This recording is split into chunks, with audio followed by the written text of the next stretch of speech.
economy. But when unemployment is as low as it is, there just isn't enough. There aren't enough applicants in the workforce to apply for jobs. So maybe people who can't find another job might find a bus driver, for example, position to be appealing to them because there's lack of other positions. But in this market, where there are just lots of jobs that are unfilled across what seems to be across the economy, then we even lose out more when we can't compete with the hourly rates. So how are parents in your district reacting to all of this? Like I said, we struggled with in the past. We struggled at the start of the year last year.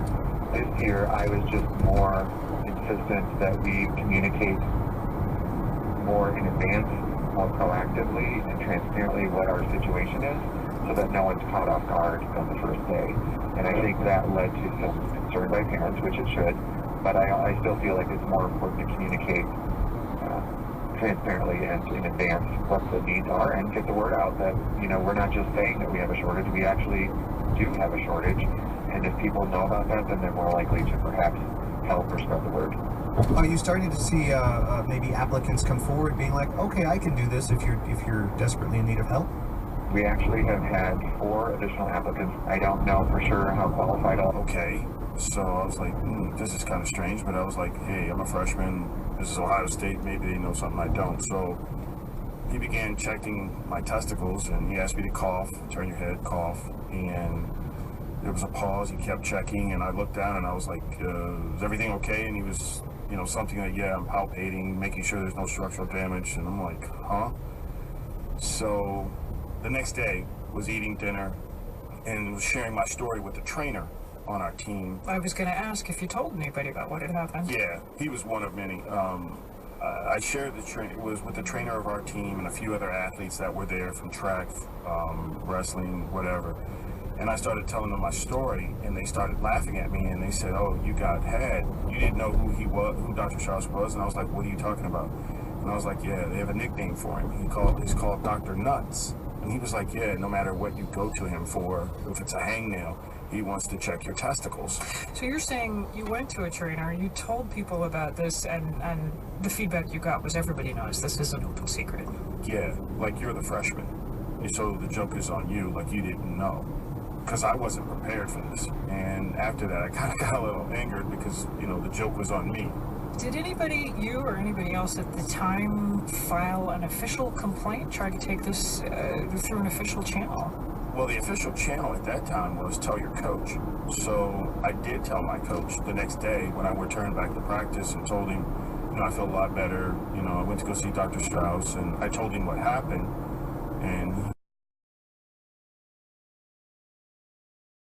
members of Congress who've actually either stepped down or run for have decided not to run for re-election after facing sexual harassment and abuse allegations. Okay, so we don't know how that's going to develop, and we don't know firmly what the findings are of the allegations there, but we do know that it's been a remarkable night for diversity, I suppose, for Democrats. Minnesota, a Somali American who is also a Muslim, won the Democratic nomination to replace Keith Ellison in Congress, just to give one example. That's absolutely true. And we hear about Hallquist being openly transgender, and Democrats have quite a variety of nominees across the country this year. Yeah, they do. I mean, this is something that Democrats have been looking at. In fact, the letters LGBTQ or LGBT could be spelled out in the types of nominees that Democrats have nominated for governor across the country in many places. A lesbian, someone who's bisexual, and someone now openly transgender. Okay, now on the Republican side, Tim Pawlenty tried for a comeback in Minnesota. Former governor, former presidential campaign candidate, pretty high-profile Republican, didn't work out for him. Pretty fascinating how the politics in the state have changed. He lost pretty badly last night, and it's really fascinating given that he's only been out of office for governor for 7 years. He was a 2-time Republican governor, but remember, President Trump lost the state only by 2 points or less, and Pawlenty was pretty hotly critical of him. His opponent, Jeff Johnson, was the 2014 nominee and has openly embraced Trump. And someone who openly embraced education was a theme last night. Over in Connecticut, Johanna Hayes, who was the 2016 National Teacher of the Year, won in what could be a competitive race in the 5th Congressional District in Connecticut. By the way, if she wins, she would be the first African-American woman to go to Congress from Connecticut.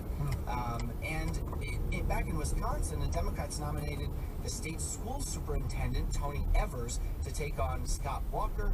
Walker had... Hotels, a storage facility for TV shows, and so on. The money didn't add up. There was some indication of payoffs, of bribery. Says Robert McDonald, who examined all the rental deals when he became Veterans Administration Secretary in 2014.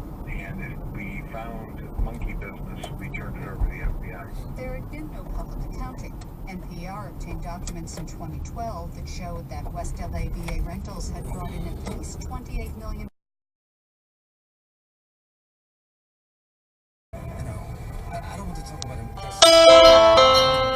it's quite a sensitive issue in Korea. I mean, is he a controversial figure, your ancestor? yes, it's quite controversial. It's not about his literature, but it's about his social life. I mean, Japan ruled Korea for a long time, and he was side of Japan.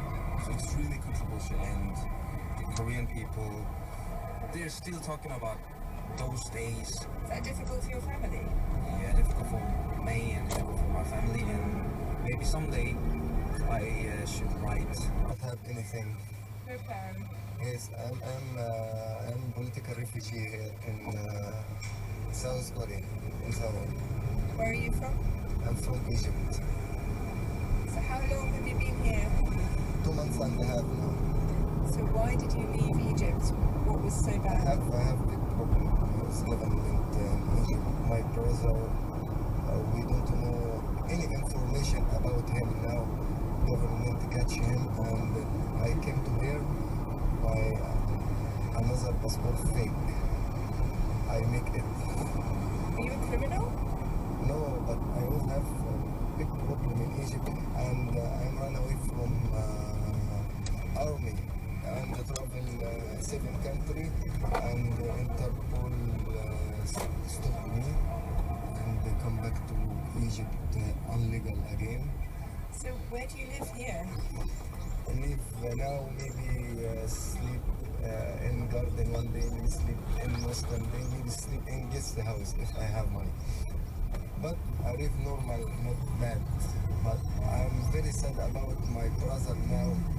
Are you worried that he's been killed?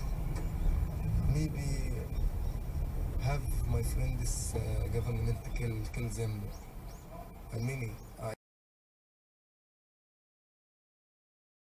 Still talking about those days. Is that difficult for your family? Yeah, difficult for me and difficult for my family, and maybe someday I should write. Army. I'm travel 7 countries, and Interpol stopped me, and they come back to Egypt illegal again. So where do you live here? I live now, maybe sleep in garden one day, maybe sleep in mosque one day, maybe sleep in guest house if I have money. But I live normal, not bad. But I'm very sad about my brother now. Are you worried that he's been killed? Maybe have my friends government kill them. Many.